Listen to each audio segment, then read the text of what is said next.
तो अगर आपको एक्ने स्कार हुए हैं और आप डर्मा रोलर यूज करने वाले हैं तो आपको ये वीडियो देखना बहुत ही ज्यादा जरूरी है, क्योंकि इस वीडियो में हम बात करेंगे कि आपको डर्मा रोलर कैसे यूज करना है, वीक में आपको उसको कितनी बार यूज करना है, कितने एमएम का डर्मा रोलर आपको लेना है अगर आपको एक्ने स्कार हो रहे हैं, कौन से प्रोडक्ट आपको यूज करना है, क्या करना है क्या नहीं करना है, सभी डिटेल आपको इस वीडियो से मिल जाएगी। तो वीडियो को पूरा देखिए, आपको सभी नॉलेज मिल जाएगा। तो मेरा नाम है तेज, मैं ऐसे ही इंफॉर्मेटिव वीडियोस आपके लिए लाता रहता हूं, तो चैनल को सब्सक्राइब जरूर कर दीजिए। वीडियो को करता है सीधा प्रारंभ।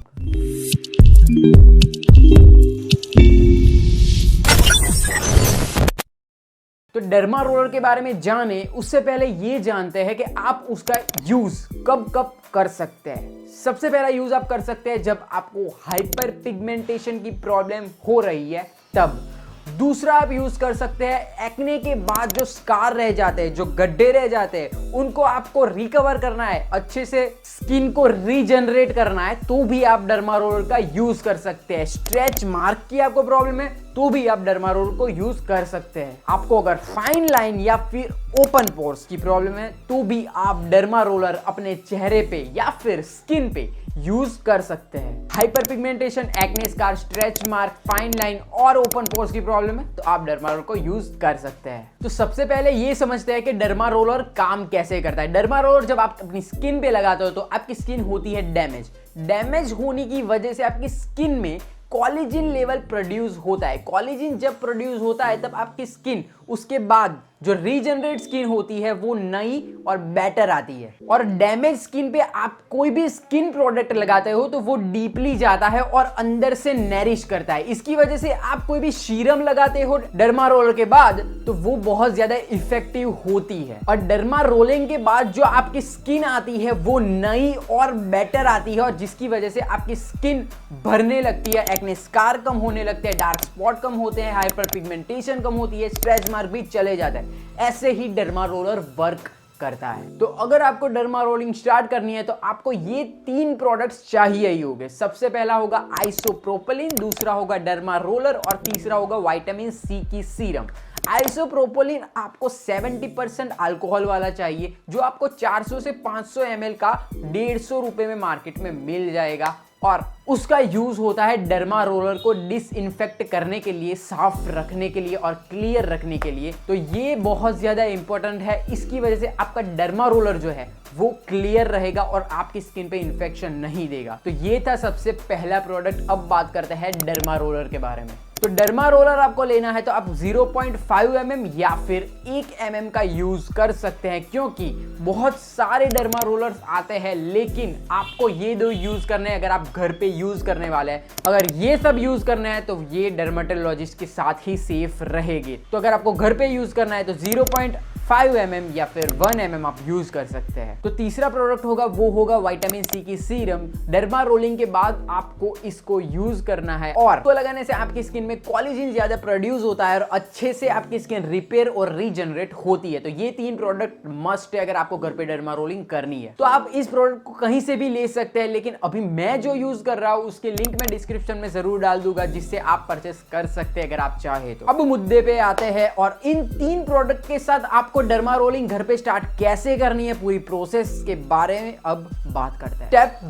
स्टेप 1 ये होगा कि आपको अपने डर्मा रोलर को करना है डिसइंफेक्ट। आइसोप्रोपिलीन के साथ आपको 10 से 20 मिनट अपने डर्मा रोलर को यूज करने से पहले डिप करके रखना है, जिससे ये डिसइंफेक्ट अच्छे से हो जाए। स्टेप 2, जब तक आपका डर्मा रोलर डिसइंफेक्ट होता है तब तक आपको अपने फेस को माइल्ड फेस वॉश या फिर सिंपल वाटर से फेस वॉश करना है। बहुत ज्यादा हार्श फेस वॉश या फिर आपकी स्किन को ड्राई कर दे ऐसे फेस वॉश को आपको यूज नहीं करना है। इसकी वजह से आप सिंपल वाटर का भी यूज कर सकते हैं। तो आप अपने फेस को वॉश करेंगे, ये होगा स्टेप 2। स्टेप 3 होगा, अब हम स्टार्ट करेंगे डर्मा रोलिंग। कुछ इस तरह आपको अपने फेस को डिवाइड कर देना है जहां जहां आपको डर्मा रोलिंग करनी है। तो अब आपको डर्मा रोलर का यूज करना है। आपको डर्मा रोलर कुछ इस तरह यूज करना है, 1 डायरेक्शन में यूज करना है, उसके बाद उठा के फिर उस जगह लाना है और फिर फिर से इसी तरह वन डायरेक्शन में यूज करना है। तो कुछ इस तरह आपको 6 से 8 बार ये प्रोसेस को रिपीट करना है, 6 से 8 बार रोल करना है। उसके बाद परपेंडिकुलर मोशन में उसी स्किन पे कुछ इस तरह यूज करना है 6 से 8 बार। ऐसे ही आपको एक स्किन एरिया में 2 तरह यूज करना है, एक हॉरिजॉन्टल और एक वर्टिकल। तो जहां जहां आपको डर्मा रोलर यूज करना है वहां आपको ये प्रोसेस करनी है। उसके बाद आपको डर्मा रोलर को फिर से क्लीन करना है और डिसइंफेक्ट करना है। तो ये हमारा स्टेप 4 होगा कि आपको डर्मा रोलर को फिर से क्लीन करना है। स्टेप 5 आपको अपने फेस को नॉर्मल वाटर के साथ फिर से वॉश कर देना है और फेस को क्लीन कर देना है। और लास्ट और स्टेप 6 आपको अपने विटामिन सी सीरम को अपने फेस पे जहां जहां भी डर्मा रोलिंग की है वहां यूज करना है। तो इस 6 स्टेप्स को आपको प्रॉपरली फॉलो करना होगा अगर आप डर्मा रोलर घर पे करना चाहते हैं। सबसे पहला होगा डर्मा रोलर को आपको डिसइंफेक्ट करना होगा। दूसरा होगा आपको अपने फेस को वॉश करना होगा। तीसरा होगा डर्मा रोलर अच्छी तरीके से अपने फेस पे यूज करना होगा।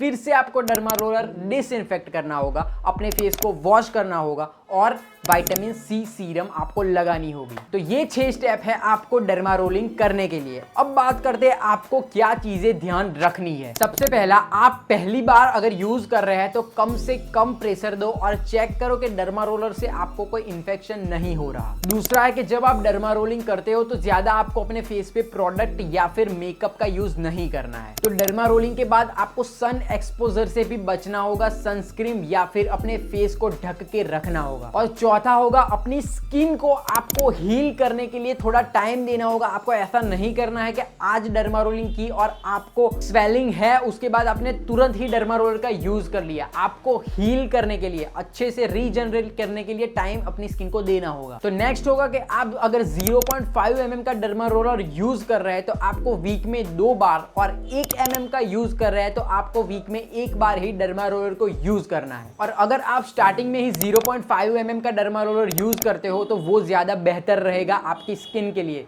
डायरेक्ट 1 mm का यूज मत करो। तो आखिर में आपको यही कहना चाहता हूं कि आप घर पे डर्मा रोलर यूज कर सकते हैं लेकिन प्रॉपर टेक्निक और प्रॉपर गाइडेंस के साथ। अगर आपने कोई भी गलती की तो आपकी स्किन को इन्फेक्शन भी हो सकता है और आपकी स्किन खराब भी हो सकती है। इसलिए प्रॉपरली डर्मा रोलर को यूज करना है, तभी आप घर पे डर्मा रोलर यूज कीजिए। आई होप कि आपको ये वीडियो हेल्पफुल लगा होगा और आपके सभी क्वेश्चन क्लियर हो गए होंगे डर्मा रोलिंग के बारे में। आई होप कि आपको ये वीडियो हेल्पफुल लगा होगा। हेल्पफुल लगा है लाइक बटन को क्लिक कर दीजिए। कोई भी क्वेश्चन है तो आप कॉमेंट बॉक्स में मुझे जरूर पूछ सकते हैं। मैं मिलता हूं आपको अगले वीडियो में, तब तक के लिए बाय बाय।